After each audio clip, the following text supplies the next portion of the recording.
aí, gente, tudo bem? Vamos? Bem, antes de fechar a questão do neoclassicismo, eu preciso falar de um artista chamado Jean-Dominique Ingres. Escreve Ingres e a maioria das pessoas aqui no Brasil fala Ingres, né?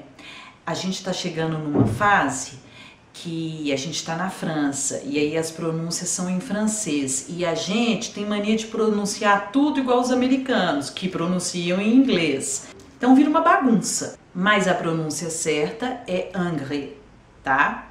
Embora eu mesmo pronuncie Ingres porque é complicado falar Ingres, ninguém vai identificar. Mas eu sou partidária de falar certinho. Se é francês, fala francês, se é inglês, fala inglês e etc. Mas tem umas exceções. Essa é uma delas, ok? Então, eu preciso falar dele porque ele é um caso à parte na história da arte. Ele foi o aluno mais famoso do Jacques-Louis David, que eu já descrevi com louvor, né? E na maioria dos livros, na grande maioria, você vai lá procurar Ingres, você vai achar no neoclassicismo, no capítulo do neoclassicismo. Porém, todavia, contudo, não. Ele não é simplesmente neoclássico. Então, eu vou analisar isso com vocês para vocês entenderem o que eu quero dizer, ok? Mas ele está classificado na maioria dos livros na parte neoclassicismo, no capítulo neoclassicismo. Vamos falar dele? Bom, ele foi super defensor partidário do desenho, da força do desenho, da importância do desenho. Inclusive, ele considerava o desenho superior à pintura. Ele achava que era mais importante o desenho do que a pintura. Então a força dele vai estar onde? Na linha. Daí o ponto onde se parte para ele ser classificado como neoclássico. Então a gente vai ver que ele realmente foi um exímio desenhista, né? Na maioria dos desenhos dele a gente vê que ele não precisa da cor para completar. O desenho já está ali estruturado, construído pela linha e com uma mestria técnica impressionante. A gente vê isso tanto em estudos que ele fez para suas obras, né, para suas pinturas, como em retratos que ele fez. No retrato, então, é impressionante. A gente vê como que ele já consegue finalizar simplesmente e somente com a linha. Ele falava de uma autonomia do desenho, ou seja, ele por si só, autônomo.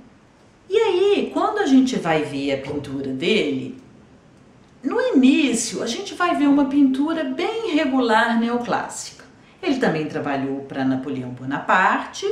Em 1803 ele recebeu uma encomenda de prestígio porque ele foi um dos únicos 5 escolhidos para pintar retratos completos de Napoleão Bonaparte. Aí ele pintou uns antes, mas o que eu quero falar para vocês foi feito em 1806, um pouco depois, que é Retrato de Napoleão Bonaparte I em seu trono imperial. Tem 2,59 m por 1,62 m.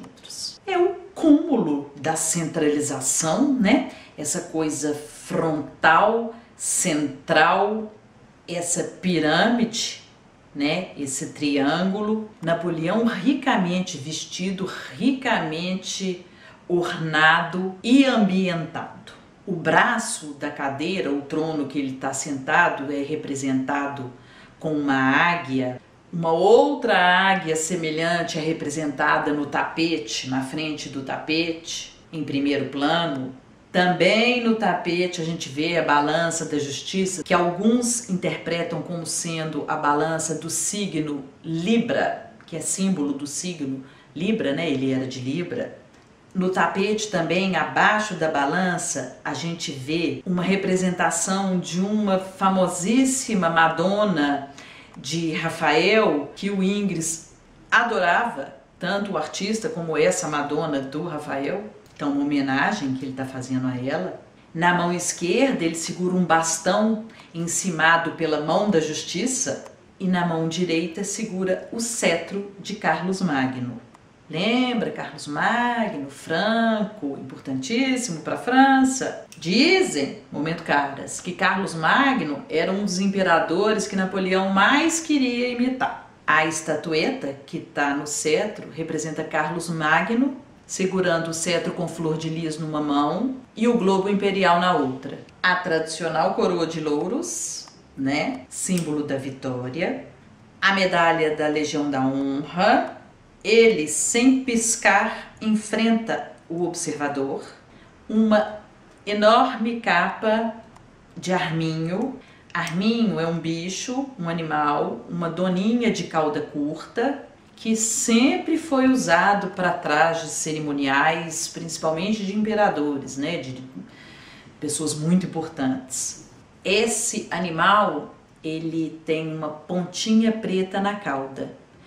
Então, cada pontinho preto nessa capa representa um animal. Feio, né? Gostei não. Horrível. E isso nessa época, né? Você ter gastado dúzias de animais para fazer uma capa era sinal de opulência. Um absurdo. Então a gente está vendo aí, né? Um Ingres básico, neoclássico, né? Dentro do padrão, vamos dizer. Aí a gente vai lá pra frente, a gente estava em 1806 e vamos ver uma outra pintura neoclássica dele, uma das mais famosas, mais badaladas, de 1827, a Apoteose de Homero. Ela mede 3,86 metros por 5,12 metros. Bom, para início de conversa da questão do clássico, ele retrabalha uma obra de Rafael, lá do Cinquecento, Renascimento, lembram? Que é o Parnaso, que ficava lá nos aposentos papais do Vaticano, né? O Parnaso. E com isso ele presta também uma homenagem a Rafael, que para ele era um gênio, ele admirava loucamente. A pintura é uma homenagem, né, a Homero, poeta grego, que conta as histórias todas gregas, e ele é homenageadíssimo, porque ao redor dele tem 46 grandes figuras da antiguidade e dos tempos modernos. Esse trabalho foi uma encomenda real que ele recebeu em 1826 para decorar o teto da primeira sala do Museu Carlos X no Louvre. Ele levou um ano para pintar essa grande pintura e para ele ela serviria como um manifesto para o classicismo. Homero está colocado no ápice de uma pirâmide composicional e as figuras estão dispostas simetricamente em cada lado de Homero. As figuras da antiguidade, do passado, são pintadas de corpo inteiro e mais próximas de Homero. À esquerda, ele representa o trágico poeta Ésquilo, que está segurando um rolo de pergaminho. Também o artista Apelles, com sua paleta e pincéis. E à direita, o poeta Píndaro, com uma lira, e o escultor Fídias, com um martelo. Nike, a deusa alada da vitória, está coroando Homero com uma coroa de louros. E abaixo dele nós temos duas personificações de seus dois poemas épicos. A Odisseia, que está de verde segurando um remo, que é um, né, famosíssimo poema épico dele, e a Ilíada, de vermelho, sentada ao lado de sua espada. E aí, dos tempos modernos, lá na extrema esquerda, Dante, poeta e humanista, usando um boné vermelho e capa. Rafael, querido dele, terceiro a partir do lado esquerdo, do lado dele, ele se retrata, Ingres, é aquele rosto jovem que está olhando para nós ao lado do Rafael. Ele se colocou em boa companhia, né? No canto inferior esquerdo da tela, Poussin, que aponta para Homero, Nicolas Poussin, e vários outros artistas importantes para ele. Bem, agora a gente vai chegar onde eu queria. Porque até então a gente tem aí o Ingres neoclássico, partidário da linha e, portanto, do desenho. Defensor número 1. Vai continuar, mas espera lá. A gente vê um trabalho dele, que é um nu, uma banhista, ou seja, uma mulher saída do banho, que é a banhista de Vaupenson, de 1808. A gente vê uma banhista de costas para nós, sentada na cama. Aqui ele não retrata uma história do passado clássico e, em vez disso, quase todo o foco da composição está na forma feminina. Mas a gente vê que ele continua com os itens que o fizeram neoclássico. A linearidade extrema, uma superfície fria, lisinha, né? Linear, quase que lambida, de tão lisinha, entre aspas, onde a pincelada é quase invisível, mas no tema um nu, uma mulher, e ainda de costas. Aí a gente vê que ele havia começado a rejeitar o assunto neoclássico e a ideia de que a arte deve ser moralmente instrutiva, que tem que passar uma moral, que tem que ensinar alguma coisa, passar algum recado. Não, a mulher tá ali nua, de costas pra gente, a gente nem sabe o que tá acontecendo, né? Simples assim.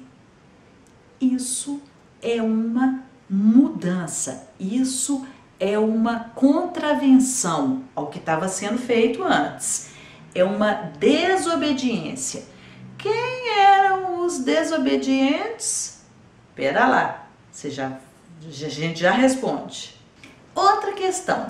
Olha o corpo dessa mulher, como que ele está alongado. Olha como é que o tronco dela é longo, é desproporcional. Olha o tamanho dos braços, olha o tamanho das pernas. Não tem uma coisa que deixa a gente intrigado, uma certa distorção?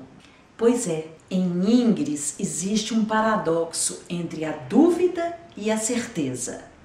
Suas verdades são o privilégio do desenho, o belo ideal, a pincelada invisível, a natureza corrigida pela arte, a disciplina metódica, tudo ali cristalizado numa pintura de acabamento impecável. Suas dúvidas estão nas ambiguidades das distorções, porque apesar dela ter sido feita de acabamento impecável, linear, bem desenhada, realista, tem uma distorção no corpo dela, na proporção que incomoda. E essa fusão, esse paradoxo entre dúvida e certeza, porque a certeza é do desenho e a dúvida é de distorção, ela fica mais clara numa pintura chamada A Grande Odalisca, de 1814. Olha essa pintura, que coisa louca. Vamos lá, peraí. Ele foi contratado pela irmã de Napoleão para pintar esse quadro. A gente vê uma mulher que não usa nada além de turbante e joias, deitada num divã de costas pra gente. Ela aparentemente olha por cima do ombro, como se ela estivesse olhando para alguém que tivesse acabado de chegar nesse espaço luxuoso, decorado com tecidos finos, adamascados e cetim. Ela usa o que parece ser um broche de rubi e pérolas no cabelo e uma pulseira de ouro no pulso direito. Na mão direita ela segura um leque de pavão, que é outro símbolo de riqueza, e na frente, abaixo, a gente vê uma outra peça de metal que parece ser um espelho voltado para baixo, outro símbolo de riqueza. Esse quadro, quando foi mostrado no Salão Francês, causou escândalo. Por quê? É um nu feminino, mas não é uma Vênus, não é uma deusa. É uma odalisca, que é uma mulher de um harém. Mas por outro lado, o Ingres não conhecia um harém, ele nunca tinha ido a um harém. E aí a gente vê que isso é muito mais uma ideia ocidental do que seria um harém. Quase uma fantasia francesa, mas ao mesmo tempo ele tenta transportar o espectador francês para o Oriente, uma terra muito distante para um público parisiense. E aí, quando os artistas do Renascimento, né, que são clássicos, que se baseiam no clássico também, retratavam as mulheres nuas, eles recobriam o erotismo dessas mulheres nuas nos mitos. Vênus que fosse, né, nas deusas. Já ele cobre esse objeto de desejo num exotismo, né, essa coisa exótica, distante do Oriente. E a distorção desse corpo, gente. Presta atenção. Suas costas são tão alongadas que parecem ter 2 ou 3 vértebras a mais do que o necessário. E é anatomicamente improvável que sua perna esquerda inferior possa se encontrar com o joelho no meio da pintura, ou que sua coxa esquerda, presa a esse joelho, possa atingir seu quadril. Fora os braços, que também são muito longos. Respondendo àquela pergunta que eu fiz há um pouco tempo atrás, que distorção é essa? A mesma dos maneiristas. Lembram do Parmigianino, a Madonna do pescoço longo? Lembram das distorções? Lembra da contravenção do maneirismo? Fiz porque quis? Ingrid distorceu a forma feminina para tornar seu corpo mais sinuoso, mais elegante. É óbvio que esse não é o corpo feminino como ele realmente existe. É talvez o corpo feminino que Ingrid desejava que fosse, que ele queria, pelo menos para a composição dessa pintura. Nessa pintura ele queria sim, né? Assim como na Banhista de Vaupenson, ele já queria um outro tipo de distorção. E a gente está falando de maneirismo porque essas distorções fazem ele ser uma ponte, ele se tornar uma ponte para o romantismo, que é o próximo estilo que vem. Lembra que o maneirismo foi uma ponte entre o Renascimento e o Barroco?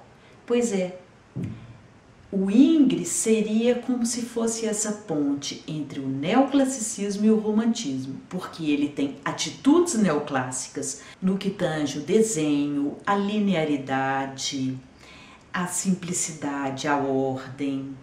Mas aqui, apesar de toda essa perfeição, né, de todo esse bom desenho, ele considerou a fidelidade à anatomia como uma coisa secundária, porque o mais importante para ele é a sensualidade da figura.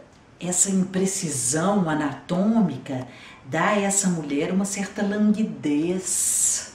E a gente vê que na composição o quadro é longo como o corpo dela e ela quase não se encaixa no espaço. E por outro lado, a gente tem um tema exótico, oriente, né? Uma odalisca num harém. E aí a gente tem um turbante, o narguilé, que é um cachimbo usado para o haxixe, ou talvez até o ópio, o leque de pavão, tudo muito exótico.